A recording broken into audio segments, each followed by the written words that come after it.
Hey guys, remember we're not having any Bible study tonight because this is Youth Week. Their meetings are in the evening.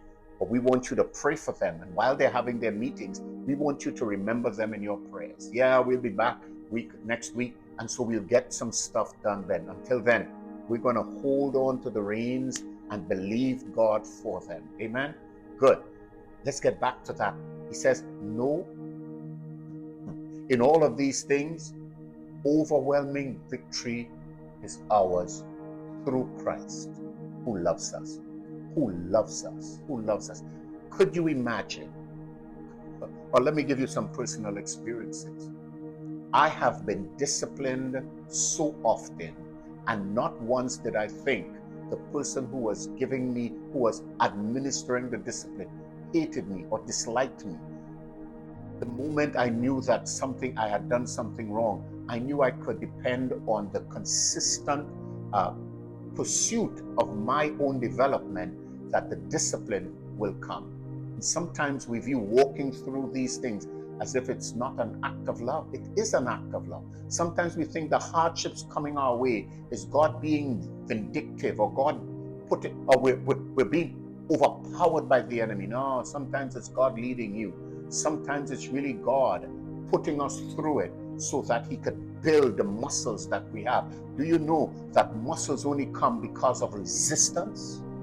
So the world is resisting God, but we're going to push through it. We're going to get to where God's glory is seen and experienced. Yeah, in all of these things, we're standing in the love of God.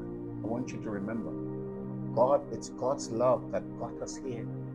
It is because he loved the world so much that he gave his only begotten Son, that whosoever believeth in him should not perish, but have everlasting.